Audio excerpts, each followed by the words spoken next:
Hey guys, what's up? I haven't made a video in 2 years. That's because I've been busy with other stuff. So I'm returning to YouTube. I will be making more videos than I have in the past.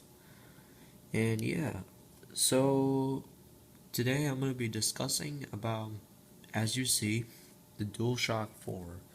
This is the PlayStation 4 controller. And I'm just going to give you my thoughts on it really quickly and what I would give it from a scale 1 to 10, alright? Okay, let's get this now. Okay, so basically, when you pick it up for the first time ever, like if you ever picked up an Xbox 360 controller, it feels exactly like that. It feels really, really good. It feels super nice in the hand. It feels more like a traditional Xbox 360 controller. I don't know if that makes sense, but yeah, it really does feel like an Xbox 360 controller overall. Um, it doesn't feel exactly the same as the PS3 controller. Like, think of it this way. If you picked up the PlayStation 3 controller, like, it is so different from what you'll experience when picking up a PS4 controller for the first time ever. Here, you got the D-pad. Um, it feels exactly like similar to the PlayStation 3, but it's just bigger. As you see, the PlayStation 3 D-pad is a little bit smaller, this one. So I mean, it's just the same thing. It's just a little bit bigger. The D-pad right here. The analog sticks. Okay, this is these buttons. These sticks. I'm sorry. These analog sticks have been very, very different from the PlayStation 3. As you can tell, here are the sides right now. So the PlayStation 3 DualShock 3 controller, the analog sticks have been really, really like large, almost, almost like this one. Sorry, almost like this one, this tall. I mean, if you move it, I mean, it's really, really slippery. But for the PlayStation 4 controller, DualShock 4, it feels super small, and you don't feel like you're gonna get out of the thumbsticks. It doesn't feel like your hands or your thumbs are gonna slip away from the thumbsticks. Your hands are right there and they're concave, as you can see right here, concave. And the one thing I would say that's terrible about the analog sticks are what do you call what is the the rubber finish. Yeah, the rubber finish. I mean, it's just horrible. I mean, these like come off. I mean, if you've been playing for like 8 hours or something like that, like these thumbsticks, the rubber, the material on this wears down so bad. Here, I'll just put it like, it's just like wears down like so bad. So these are the analog sticks. They feel really, really nice. Like, they're like so comfortable in the hand. Don't worry, guys. Like, they feel like super duper like comfortable. Like, they're tighter than DualShock 3. Like, okay, here's what I would like to describe it as. They're tighter than DualShock 3, and they're basically smaller. And I would say this too. On DualShock 3, these two thumbsticks were really close together to the point where both of your thumbs would connect with each other. Like if you're playing like a shooter game, if you moved your left thumb to the right thumb like this, like your right thumb would hit the left thumb. But these have been extended a little bit right here, so that's really, really nice. The touchpad. Now this feels, I mean, it feels pretty cheap, to be honest with you. I don't think Sony should have invested their money in the touchpad because it doesn't really do anything for games. It doesn't do anything for games. And I mean, I like it that there's a touchpad, but seriously, I mean, they shouldn't have invested all their money on the touchpad. I mean, it feels like it does feel a little cheap, to be honest with you. Yeah, I just don't see a point in there. And it is a button too, as you can see right here. Let me just put it right here a little bit. Okay, as you see, it's a button, so you can hear it. I hope you hear it. And yeah, the PlayStation button, it is the same thing as the PS3 controller, and yeah, it's the same thing as the PS3 PlayStation button right here. You have a speaker on DualShock 4. It's horrible. I would say it's a really bad speaker. It's so loud. And yeah, it's really loud. Okay, so remember on the PS3 how you had start and select? Well, now you have what's called a share button and an options button right here. So basically what the share button is you can share your video clips to YouTube, Twitch, and yeah, so you can or Facebook or Twitter too. You can share anywhere you want to. So yeah, you can share it within the last 15 minutes of gameplay. The options button is like the start menu. This is where you go to pause your game right here. The touchpad, I mean, this is basically like the select button basically. I mean, for games, if you touch this button, you'll obviously go to the game menu too. So, I mean, it's not, I mean, you don't, on home menus, like, you don't use this to swipe to go, to navigate through your home menu. I mean, this is basically like I would like to call like a start and select button. So yeah, this is basically like a select button, and this is basically like a start button. This will get you to your game menu, and this will take you to the map of a game. So let's say, for example, you're playing Assassin's Creed 4 Black Flag, and you want to get to the map.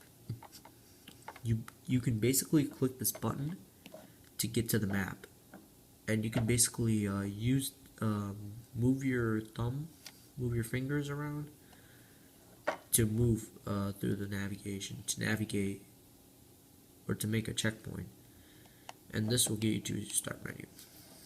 The face buttons, they're actually a little bit different, I would say. On PS3, there were like, I mean, these buttons are digital. You see right now you got square, triangle, circle, X. Yeah, it looks a little bit different. The reason why I say this is because PS3, as you can see, PS3 was a little bit bigger than this one. You had to push it down, like, all the way like this. But for PS4, you can just, like, push it like this. Hear that noise. And, I mean, I wish I could bring my PS3 controller, but, I lost my PS3 controller, and my PS3 broke. It's got a yellow light of death. So yeah, so these are the face buttons. I mean, when you use it for the first time ever, you'll know what I'm talking about. It feels like a little bit different. It doesn't feel dramatically different. It just feels just a teeny tiny bit different. Okay. Go to the back here. Let me try if I can do this for a minute. Okay. These are your shoulder buttons.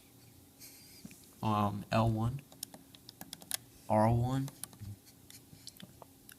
These are both the same. I mean, this is the same PS3 shoulder buttons as you find on the PS3. They're both the same thing. It's just that these have been shaped a little differently. It feels the same, but it's just shaped differently. Triggers. Okay, this is the biggest difference out of all. The triggers.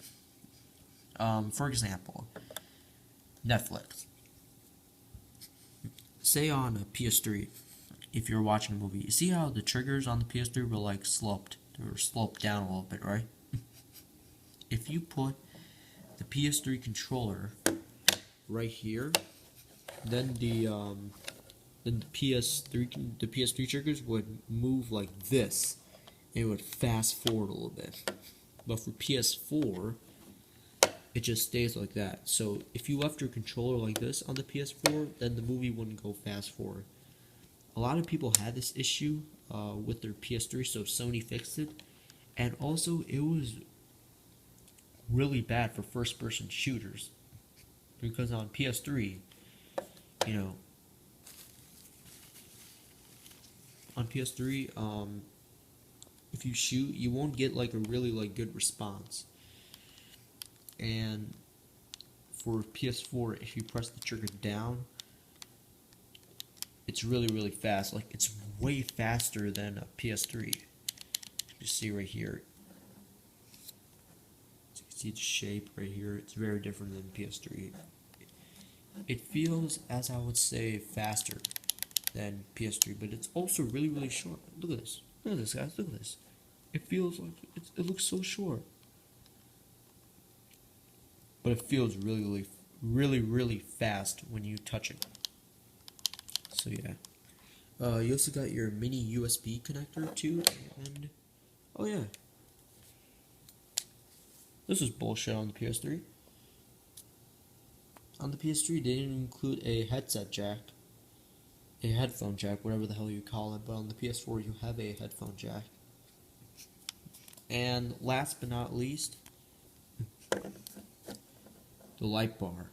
So I'm going to turn it on for you. I'm going to show you what the light bar is. Oh, okay, we have a problem. So my PS4 controller is, I just remembered my PS4 controller is dead, so this is what the light bar looks like, as you would see. The light bar is basically like, so if you're playing any game and if you would die, right, then this light bar would change to red, so it interacts with you very differently. It expresses the game's emotions and it brings it to you on the light bar. It's basically like a waste of money for Sony to investigate, but it's kind of a cool feature. Yeah, so this is the light bar. If I were Sony, I would have made it a little bit shorter. It's really cool that they invested in the light bar, but people say it's a PlayStation Move built-in, but I don't see that, basically, because it's not really, like, motion-based, the light bar. So, yeah. Also, you got that name branding Sony, obviously. And yeah, so, also, the texture.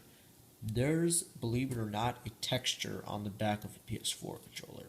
So if you were to feel it right here, I'll let you listen to it. Listen.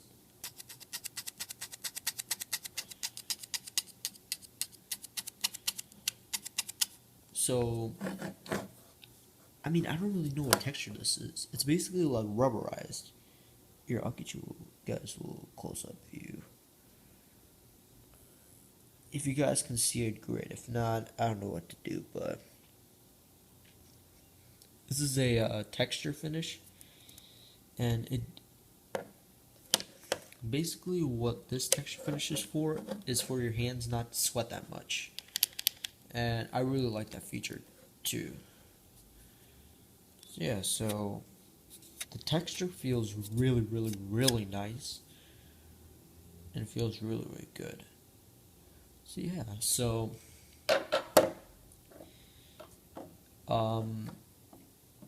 if I had to give my overall review of this controller, I would say it's very good. If I have to give it from a scale 1 to 10, I have to give it a 9 out of 10. It's a very good controller. Yeah, I would recommend you guys get this controller. Alright.